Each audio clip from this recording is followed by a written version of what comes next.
పరమ పవిత్రుడు, పరిశుద్ధుడు, మన రక్షకుడు, విమోచకుడు యేసుక్రీస్తు ఘనమైన పరిశుద్ధ నామములో మీ అందరికీ కూడా శుభములు తెలియచేస్తున్నాను. ప్రిలారా, ఈ పరమగీతముల గ్రంథము ద్వారా ఈ శీర్షికలో అనేకమైన అద్భుతమైన విషయాలు మనము నేర్చుకుంటున్నాం.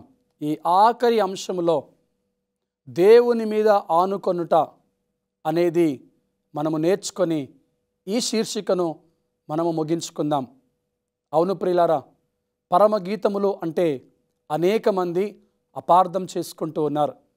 ఈ ప్రారంభంలోనే మొదటి అంశంలోనే మనము నేర్చుకున్నాం, 30 సంవత్సరాలకు తక్కువ వయసు కలిగిన వారు ఒకవేళ ఆధ్యాత్మిక పరిపక్వత లేకుండా, ప్రార్థన లేకుండా ఈ గ్రంథాన్ని చదివితే అపార్థము చేసుకునే ప్రమాదం ఉన్నదని మనం కొన్ని విషయాలు ముందుగానే నేర్చుకున్నాం ప్రియులారా.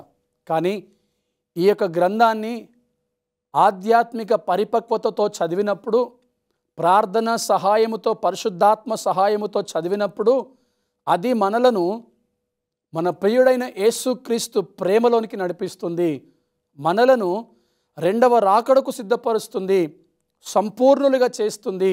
ఆయన వచ్చినప్పుడు ఎత్తబడే వారిగా మనలను నిలబెడుతుంది ప్రియులారా. అంతటి అద్భుతమైన విషయాలు ఈ పరమగీత గ్రంథంలో రాయబడ్డము, మనం వాటిని ధ్యానించటము, ఈ శీర్షిక అంతట్లో మనకు దీవెనకరంగా ఉండటము మనము గ్రహిస్తున్నాం. అయితే ఈ శీర్షికను ముగించుకోవటానికి ఈ ఆఖరి అంశములో దేవుని మీద ఆధారపడుట, దేవుని మీద ఆనుకొనుట అనే అంశాన్ని మనము ధ్యానం చేసుకుందాం. పరమగీతముల గ్రంథం 8వ అధ్యాయము 5వ వచనము చదువుతున్నాను. తన ప్రియుని మీద ఆనుకొని అరణ్య మార్గమున వచ్చునది యవతే, జల్దరు వృక్షము కింద నేను నిన్ను లేపితిని, అచ్చట నీ తల్లికి నీ వలన ప్రసవ వేదన కలిగెను, నిన్ను కనిన తల్లి ఇచ్చటనే ప్రసవ వేదన పడెను.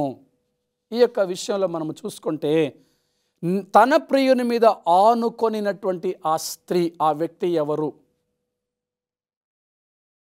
ఆధ్యాత్మికంగా ఆలోచించాలి ప్రియులారా. షూలమ్మితి తన ప్రియుని మీద ఆనుకున్నట్లుగా ఇక్కడ మనకు కనిపిస్తుంది. కొన్ని సందర్భాల్లో కష్టాలను బట్టి, శ్రమలను బట్టి, సమస్యలను బట్టి, నిందలను బట్టి, అవమానాలను బట్టి, ఆటంకాలను బట్టి, శోధనలను బట్టి మనము విసిగిపోతుంటాం, అలసిపోతుంటాం, శక్తిహీనులమైపోతాం. ఆ సమయంలో ప్రియులారా, దేవుని మీద ఆనుకొనటం అనేది మనందరి యొక్క అలవాటుగా మారిపోవాలి, మనందరి యొక్క బాధ్యతగా మారిపోవాలి. దేవుని మీద ఆనుకొనిన ప్రతి ఒక్కరు కూడా బలపరచబడతారు. ఆయనే మనల్ని లేవనెత్తుతాడు, ఆయనే మనల్ని నడిపిస్తాడనే విషయం వాస్తవం. ఇక్కడ షూలమ్మితి ప్రియుని మీద ఆనుకున్నది. ఒరిగిపోయే పరిస్థితులు ఏమైనా ఉన్నప్పుడు ప్రార్థన వాటిపై ఒరిగే వాళ్ళు నిస్సహాయతను నిలబెట్టేవారిగా, శ్రేష్టతను ఒక క్రొత్త దృక్పథంలో చూపించేదిగా ఈ వచనం మనకు కనిపిస్తుంది. ఒరిగిపోయే పరిస్థితుల్లో, దిగజారిపోయే పరిస్థితుల్లో, పడిపోతున్న పరిస్థితుల్లో, నిలబడలేని స్థితిలో ఉన్నప్పుడు దేవుని మీద ఆనుకోవటం అనేది క్రైస్తవుడు నేర్చుకోగలగాలి. నిజమే, ఈ లోకము శ్రమలతో కూడినటువంటి లోకం, కష్టాలతో కూడినటువంటి లోకం, ఆటంకాలు, ఇరుకు, ఇబ్బందులతో కూడినటువంటి ఈ లోకంలో మనం ఉంటున్నాం. కాబట్టి శోధనలు వచ్చినప్పుడు, కష్టాలు వచ్చినప్పుడు మనము దేవుడి మీద ఆనుకోవాలి. ఆయన మీద మనము ఆనుకొని మన జీవితాన్ని కొనసాగించగలగాలి.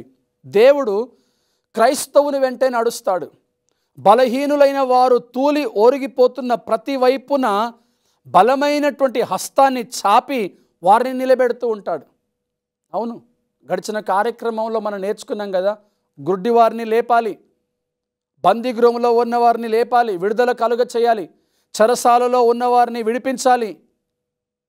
ఈ గడిచిన కార్యంలో మనం నేర్చుకున్నట్లుగా మన ప్రియుడైన యేసుక్రీస్తు కూడా ఎప్పుడు బలహీనులతో ఉంటున్నాడు, వారిని చేయి పట్టుకొని నడిపిస్తున్నాడు, వారి కష్టకాలంలో వారికి అండగా ఉంటున్నాడు, వారికి తోడుగా ఉంటున్నాడు, వారికి చేయూతనిస్తున్నాడు, వారిని బలపరిచి ముందుకు నడిపిస్తున్నాడు ప్రియులారా.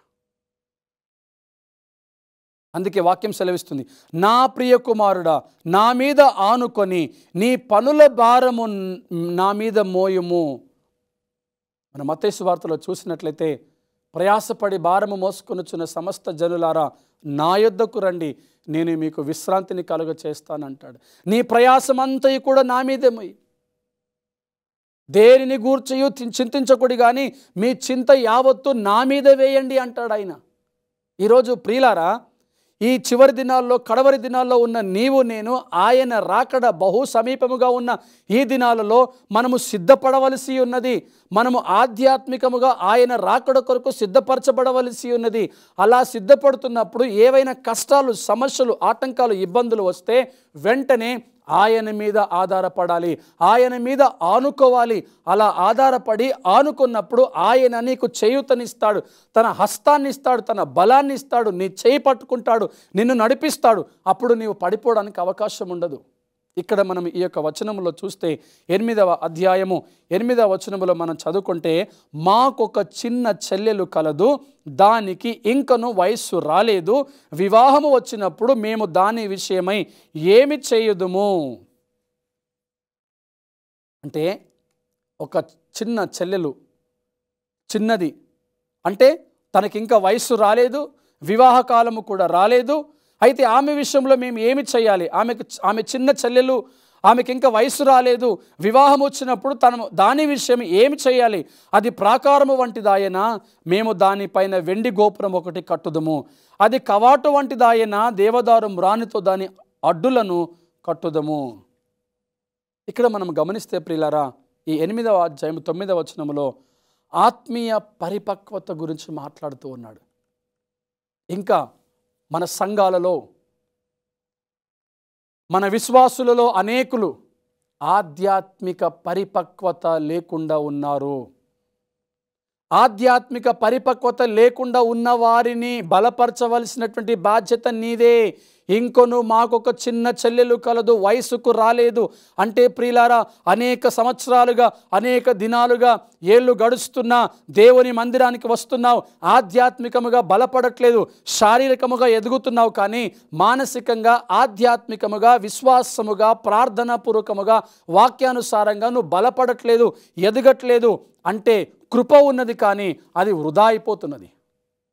ఏళ్ళు గడుస్తున్నా చెల్లెలు ఎత్తు పెరగట్లేదు అంటే ఈరోజు మనం గమనించాలి, అవసరానికి తగ్గట్టుగా వాక్యం అనే పాలను బట్టి ఆయన పెంచుతున్నాడు. మీరు చిన్నవారిగా ఉన్నప్పుడు వాక్యం అనే పాలతో ఆయన పెంచుతున్నాడు.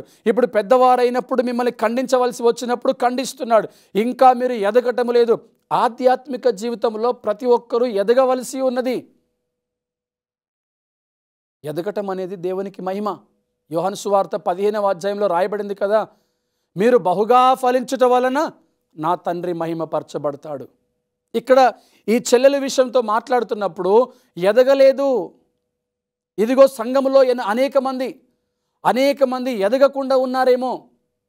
వారు ఎదగబడాలి, వారు ఎదగాలి, వారు ఫలించాలి. అది దేవుని చిత్తమైనది ప్రియులారా.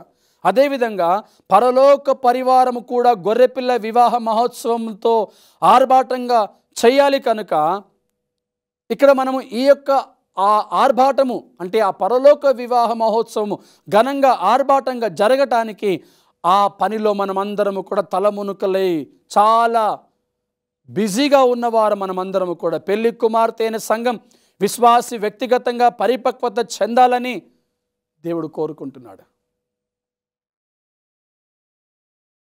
ఈ వాక్యంలో మనం చూస్తే ఆధ్యాత్మిక పరిపక్వత నీలో నాలో ఉన్నదా? ఆధ్యాత్మికంగా మనం ఎదుగుతున్నామా? పడి లేచేవారు ఉన్నారు, పడి అలాగనే పడిపోయేవారు కూడా ఉన్నారు ప్రియులారా. నువ్వు పడి లేస్తూ దేవుని చేయి పట్టుకొని లేచి ముందుకు సాగినవాడిగా ఉన్నావా? పడి లేవకుండా పడిపోయి అక్కడే ఉన్నవాడిగా ఉన్నావా? ఆధ్యాత్మిక పరిపక్వత చాలా ప్రాముఖ్యమైనటువంటి విషయం. అందుకని ఎఫెసీలకు రాసినటువంటి పత్రిక 5వ అధ్యాయంలో రాయబడింది కదా, ఆయన మనలందరినీ కూడా కలంకము లేని వారిగా, ముడత లేని వారిగా, అట్టిది మరి ఏదైనాను లేని వారిగా తన ఎదుట నిలబెట్టుకోవటానికే వాక్యము చేత ఉదక స్నానము చేయిస్తున్నాడు. నీవు నేను వాక్యము చేత ఉదక స్నానము చేయబడుతున్నాం ప్రియులారా. అనుదినము మనకు వాక్యము వినిపించబడుతుంది. ఇదిగో గడిచిన కార్యక్రమాల్లో మనం విన్నాం, షూలమ్మితి ఉద్యానవనంలో ఉన్నప్పుడు ఆమె స్వరము వినాలని అనేకులు ఎదురు చూస్తున్నారు. నన్నును నీ స్వరము విననిము అన్నట్లుగా ఆ స్వరము వినబడినప్పుడు, వాక్యమనే ఆ స్వరము వినబడినప్పుడు, వాక్యము చేత ఉదక స్నానము చేయబడిన తర్వాత నువ్వు ఆధ్యాత్మికముగా ఎదుగుతున్నావా అనేది ప్రాముఖ్యం. గడిచిన కార్యక్రమాల్లో కూడా మనం చూసుకున్నాం, పావురము లాంటి గుణలక్షణము మనలో ఉండాలి. పావురము పూర్తిగా నీళ్ళల్లో మునిగి తనను తాను శుభ్రముగా మరి స్నానము చేసుకుంటుంది, శుభ్రపరచుకుంటుంది పూర్తిగా నీళ్ళల్లో మునిగి.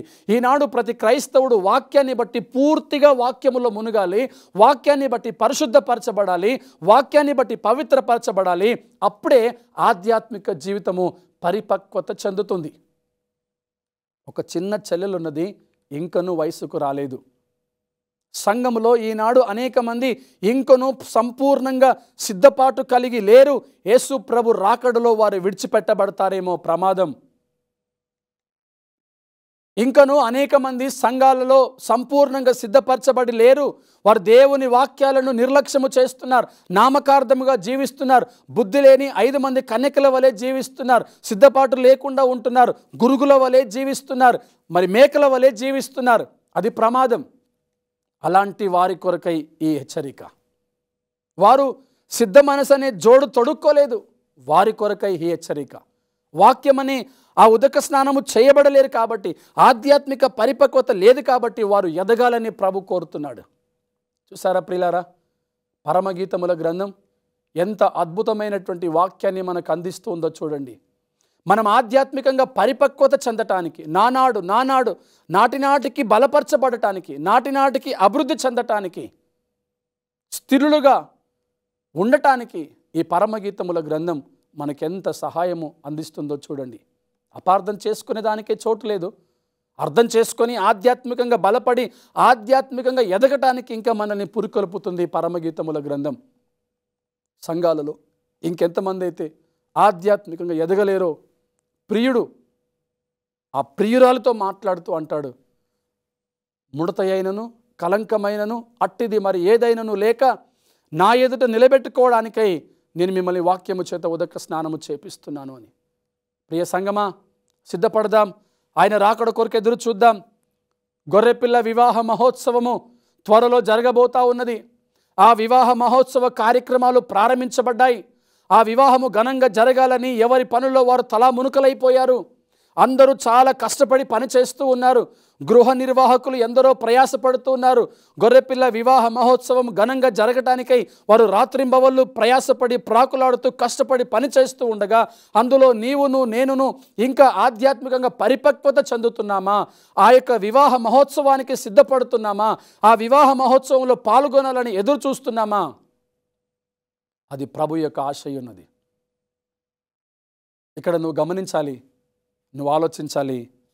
పరిపక్వత అయి ఉంటే సువార్త సేవ సంఘ కార్యక్రమాల్లో ఏ విధంగా పాల్గొంటున్నావు అనేది చాలా ప్రాముఖ్యం. 8వ అధ్యాయము 9వ వచనములో చూస్తే, అది ప్రాకారము వంటిదాయన, మేము దానిపైన వెండి గోపురం ఒకటి కట్టుదము.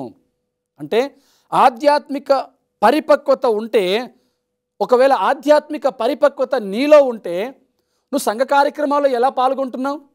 సంఘ సేవలో ఎలా పాల్గొంటున్నావు? సువార్త సేవలో ఎలా పాల్గొంటున్నావు? ఎన్ని రోజులుగా నువ్వు దేవుని మందిరానికి వస్తున్నావు అనేది ప్రాముఖ్యం కాదు ప్రియ సహోదరి సహోదరుడా.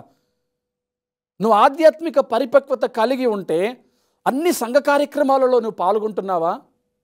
షూలమ్మితి చూడండి, ఆ తోటలో ఉన్న ఫలాల సంపాదన కొరకు ఎంత ప్రాకులాడుతుందో, ఉద్యానవనములో ప్రతి చెట్టు ఫలించాలని ఎలా కోరుకుంటుందో. నువ్వు ఆధ్యాత్మిక పరిపక్వత చెంది ఉంటే ఆత్మల సంపాదన పట్ల నీకు భారం ఉంటుంది. ఆత్మలు బలపరిచేదానికై నువ్వు ప్రయాసపడతావు. సువార్త సేవలో నీ పాత్ర ఏమిటి, ఎంత? సంఘ కార్యక్రమాలలో నీ పాత్ర ఏమిటి, ఎంత? అయితే నువ్వు గమనించాలి, నువ్వు పాల్గొవటం లేదు, ఇంకా ముందుకు రావటం లేదంటే నువ్వు ఆధ్యాత్మికంగా పరిపక్వత కలిగి లేవు. నీ నడక సరిగ్గా లేదు, నువ్వు పెరగట్లేదు. శరీర సంబంధంగా పిల్లలు పెరగకపోతే తల్లిదండ్రులు కానీ వైద్యులు కానీ చెబుతారు, పిల్లలు పెరగటానికి చక్కటి పోషణతో కూడినటువంటి చక్కటి ఆహారం వారికి ఇవ్వాలి. మరి ఒక క్రైస్తవుడు ఎదగటానికి వాక్యం కూడా చాలా ప్రాముఖ్యం. వాక్యములో ఎదగాలి, వాక్యములో పరిపక్వత చెందితే నీ క్రియలు కూడా అలాగా ఉండాలని దేవుని యొక్క వాక్యము ఇక్కడ సెలవిస్తూ ఉన్నది. ఇతడే నా ప్రాణప్రియుడు, నా ప్రభు, నా యేసయ్య, నేను అతని నీడలో విశ్రమిస్తున్నాను. ముగింపులో మనం వచ్చేసాం ప్రియులారా. ఈ పరమగీతముల గ్రంథ ధ్యానాల ముగింపులోనికి మనం వచ్చేసాం. మన ప్రాణప్రియుడు మన యేసయ్య. ఆయన వైపు చూద్దాం, ఆయన మీద ఆనుకుందాం. కొన్ని విషయాలు నేను మీ ముందుకు తీసుకొని వస్తూ ఉన్నాను. మనం ఒరిగిపోతూ ఉంటే మనల్ని లేవనెత్తి నడిపించే దేవుడు మన దేవుడు. మనం పడిపోతూ ఉంటే మన చేయి పట్టుకొని నడిపించే దేవుడు మన దేవుడు. మనం గమనిస్తే మత్తయి సువార్త 14వ అధ్యాయం 22-23 వచనాల్లో చూస్తే పేతురు నీళ్ళ మీద నడుస్తున్నటువంటి అనుభవంలో అక్కడ నుంచి యేసు ప్రభువారు వస్తూ ఉంటే, అయ్యా నేను కూడా నీలాగా నీళ్ళ మీద నడుస్తాను, అద్భుతం ఒకటి నేను కూడా చేయాలనుకుంటున్నాను అన్నాడు. కానీ ఆయన మనసులో సందేహించటాన్ని బట్టి నీళ్ళలో మునిగిపోతూ ఉంటే కేకలు వేస్తూ ఉన్నాడు, అయ్యా నన్ను కాపాడు, రక్షించు, నేను నీలాగా నీళ్ళ మీద నడవలేకపోతున్నాను. అప్పుడు యేసు ప్రభువారు పేతురు చెయ్యి పట్టుకొని నీళ్ళ మీద నడిపించాడు. ప్రియులారా, నువ్వు ఒరిగిపోతూ ఉంటే యేసయ్య మీద నువ్వు ఆనుకుంటే, అయ్యా నేను పడిపోతున్నాను, అయ్యా నేను నడవలేకపోతున్నాను, అయ్యా నేను నిలబడలేకపోతున్నాను అన్న చిన్న మాట నువ్వు పలికితే నీ చెయ్యి పట్టుకొని నడిపించగలడు ఆయన. సంఘ కార్యక్రమాలలో నువ్వు పాల్గొవట్లేదు కదా, సంఘ సువార్త సేవలో నువ్వు పాల్గొవట్లేదు కదా, నువ్వు నోరు తెరిచి అడిగి అయ్యా నన్ను నిలబెట్టుకో, అయ్యా నన్ను వాడుకో అని నువ్వు అడిగితే పడిపోతున్న నిన్ను చెయ్యి పట్టుకొని నడిపించే దేవుడు మన యేసయ్య. రెండవది, వీస్తున్న గాలి ఈ లోకములో ఉన్నటువంటి శ్రమలకు, లోకానికి సాదృశ్యంగా ఉంది. అయితే నీ దృష్టి దేవునిపై కేంద్రీకరించాలి. నీళ్లు చూశాడు, గాలిని చూశాడు, పేతురు భయపడిపోయి అడుగులు తడబడిపోయి కిందికి పడిపోతా ఉన్నాడు. ఈ లోకమనే గాలి నీ మీద వీస్తూ ఉన్నప్పుడు నీ దృష్టి దేవుని మీద కేంద్రీకరించు. సంఘంలోనికి ముందుకురా, సువార్త సేవలో ముందుకురా, కార్యక్రమాల్లో ముందుకురా. దేవుడు నిన్ను ఘనంగా వాడుకుంటాడు, నీ చేయి పట్టుకుంటాడు, ముందుకు నడిపిస్తాడు. ఆదికాండము 5వ అధ్యాయం 22వ వచనం 24వ వచనం చూస్తే హానోకు దేవునితో నడిచినట్లుగా మనం చూస్తున్నాం. ప్రియ సహోదరులారా, దేవునితో హానోకు నడవటం అనేది చిన్న విషయం కాదు. ఆయనకు కుటుంబం ఉన్నది, ఆయనకు బాధ్యతలు ఉన్నాయి, ఆయనకు లోకంలో చాలా పనులున్నాయి. అవన్నీ చేస్తూనే తన భర్త ధర్మాన్ని, తండ్రి ధర్మాన్ని నిర్వర్తిస్తూనే అనుదినము ప్రతి క్షణము తన జీవితంలో దేవునితో నడిచినటువంటి అనుభవము హానోకుకు ఉన్నదండి. ఈ పరమగీతముల గ్రంథము ద్వారా దేవుడు నిన్ను నన్ను హెచ్చరిస్తున్నాడు. దేవుని మీద ఆనుకుంటున్నావా? ఆధ్యాత్మిక పరిపక్వత కలిగి ఉన్నావా? సువార్తలో, సంఘ కార్యక్రమాల్లో నీ పాత్ర బలంగా ఉన్నదా? లేకపోతే పరమగీతముల గ్రంథము నుంచి ఆయన నిన్ను హెచ్చరిస్తున్నాడు, ఆయన నిన్ను బలపరుస్తున్నాడు, ఆయన నిన్ను ఖండిస్తున్నాడు, నిన్ను అడుగుతున్నాడు, నిన్ను నడిపించడానికి ఆయన సిద్ధంగా ఉన్నాడు. నీ చెయ్యి ఆయన చెయ్యిలో పెట్టడానికి నువ్వు సిద్ధంగా ఉన్నావా? ఆయన నీ చెయ్యి పట్టుకోవడానికి సిద్ధంగా ఉన్నాడు. పేతురు అడుగుతున్నాడు, ప్రభువా నేను పడిపోతున్నాను, నన్ను పట్టుకో. అలాగే నీవు కూడా, అయ్యా నేను బాప్తిస్మం తీసుకున్నాను, రక్షణ పొందుకున్నాను, సువార్తలో పాల్గొనట్లేదు, సేవలో పాల్గొనట్లేదు, సంఘ కార్యక్రమాల్లో పాల్గొవట్లేదు, గృహ నిర్వాహకత్వంలో నమ్మకంగా ఉండలేకపోతున్నాను, నా చెయ్యి పట్టుకొని నన్ను నడిపించు అని నువ్వు అడగగలిగితే ఆయన నిన్ను నడిపిస్తాడు. ప్రియ సహోదరి సహోదరుడా, గత కార్యక్రమాల్లో మనం విన్నాం, మనమందరము గృహ నిర్వాహకులము, మనమందరము బోధకులము, మనమందరము విశ్వసనీయంగా ఆ గృహ నిర్వాహకత్వపు బాధ్యతను జరిగించాలి. ఆ విషయంలో మనము దేవుని దగ్గర లెక్క చెప్పవలసి ఉన్నది. ఆ విషయంలో మనకు తీర్పు జరగనయ్యున్నది. కాబట్టి ప్రియ సంగమా, జాగ్రత్త. నువ్వు ఆధ్యాత్మిక పరిపక్వత చెందాలి. పరిపక్వత చెందినవాడు నానాటికి తన బాధ్యతలో ముందుకు అడుగులు వేస్తాడు, ముందుకు నడుస్తాడన్న విషయము వాస్తవం. హానోకు దేవునితో నడిచాడు అంటే హానోకు తన బాధ్యతలను నిర్వర్తిస్తూనే దేవునికి జీవితంలో మొదటి ప్రాధాన్యత ఇస్తూ ఆయన ముందుకు నడిచినట్లుగా మనము చూస్తున్నాం. ఆఖరిగా నోవాహు గారు చూస్తాం. ఆదికాండము 6వ అధ్యాయం 9వ వచనంలో చూస్తే నోవాహు దేవునితో నడిచాడండి. నోవాహుకు కూడా కుటుంబం ఉన్నది, భార్య పిల్లలు ఉన్నారు. అయితే దేవుడు ఆయనను పిలిచి, ఇదిగో నోవా, నువ్వు రక్షణ పొందుకోవటానికి ఒక ఓడను సిద్ధము చేయాలి అన్నప్పుడు ఓడను సిద్ధము చేస్తూనే 120 సంవత్సరాలు సువార్తను ప్రకటించాడు. 120 సంవత్సరాల సువార్త పరిచర్యలో ఎవరూ ఆయన మాట వినకపోయినప్పటికీ కూడా ఆయన మాత్రము దేవుని మీదనే ఆనుకున్నాడు. ఆయన మాత్రము దేవుని మీదనే ఆధారపడ్డాడు, దేవుని మీద నమ్మకం ఉంచాడు. దేవుడు చెప్పినట్లుగా ఆ ఓడను తయారు చేశాడు. ఏనాడు కూడా విశ్వాసములో పడిపోలేదు. ఇంతమంది నా మాటను నిర్లక్ష్యము చేస్తున్నారు, ఇన్ని సంవత్సరాలుగా నేను సువార్తను ప్రకటిస్తున్నాను అని ఏనాడు కూడా సందేహించకుండా నిస్సందేహంగా ముందుకు సాగాడు. విశ్వాసములో ముందుకు సాగాడు, ఆధ్యాత్మికంగా ముందుకు సాగాడు. ఆధ్యాత్మిక పరిపక్వతలోనికి వస్తున్నాడు. ఆయన సందేహించలేదు, ఎవరు రక్షణ పొందుకోవట్లేదని నిరాశపడలేదు. గృహ నిర్వాహకత్వపు బాధ్యతలో, దేవుడు తనకిచ్చిన బాధ్యతలో నమ్మకముగా ముందుకు సాగాడు ఈ నోవహు గారు. ప్రియులారా, ఈరోజు నీవు కూడా పిలువబడిన వాడవు, ఏర్పరచబడిన వాడవు, పరిశుద్ధమైన జనాంగము, రాజులైన యాజక సమూహము, నువ్వు దేవుని సొత్తైన ప్రజవు. కాబట్టి ఆయన నిన్ను ఎందుకు పిలిచాడో, ఎందుకు నిన్ను నిర్ణయించుకున్నాడో ఆ విషయములో నువ్వు పడిపోకూడదు. నువ్వు ఆధ్యాత్మిక పరిపక్వత చెంది నానాటికి దేవుని పనిని ఇంకా ఘనంగా జరిగించవలసి ఉన్నది, దేవుని పనిని ఇంకా అద్భుతముగా జరిగించవలసి ఉన్నది. ఈ యొక్క పరమగీతముల గ్రంథం మనలందరినీ కూడా ఆధ్యాత్మికముగా బలపరుస్తుంది, రెండవ రాకడకు సిద్ధపరుస్తుంది, రెండవ రాకడకు సంపూర్ణులుగా సిద్ధపరుస్తుంది. మన ప్రియుడు యేసుక్రీస్తు వచ్చినప్పుడు ప్రియురాలిగా, శూలమ్మితిగా, వధువు సంఘముగా, అలంకరింపబడిన పెళ్లి కుమార్తెగా, ఆభరణములు ధరించిన పెళ్లి కుమార్తెగా మనలందరినీ కూడా సిద్ధపరుస్తుంది ఈ పరమగీతముల గ్రంథం. అందుకే ఆధ్యాత్మిక పరిపక్వతతో ఈ పరమగీతముల గ్రంథాన్ని చదువుదాం.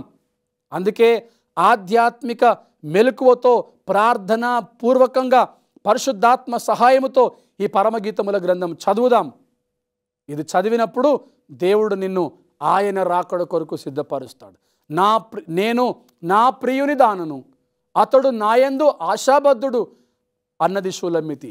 ఈరోజు ఈ శీర్షిక ముగింపులో నీవు నేను అనవలసిన మాట, మేమందరము మా ప్రియుని వారము, ఆయన మాయందు ఆశాబద్ధుడు, త్వరగా రానయ్యున్నాడు, మమ్మల్ని ఆ నిత్య మహిమలోనికి, పరలోక రాజ్యంలోనికి తీసుకుని వెళ్తాడు అనే నిరీక్షణతో ముందుకు సాగుదాం. అట్టి కృప దేవుడు మనందరికీ దయచేయనట్లు, ప్రియ సంగమా, సహోదరి సహోదరుడా, పరమగీతముల గ్రంథం ప్రార్థనాపూర్వకంగా చదవండి, ఆత్మీయ పరిపక్వతతో చదవండి. ప్రభు మిమ్మల్ని ఆయన రాకడ కొరకు సిద్ధపరుస్తాడు.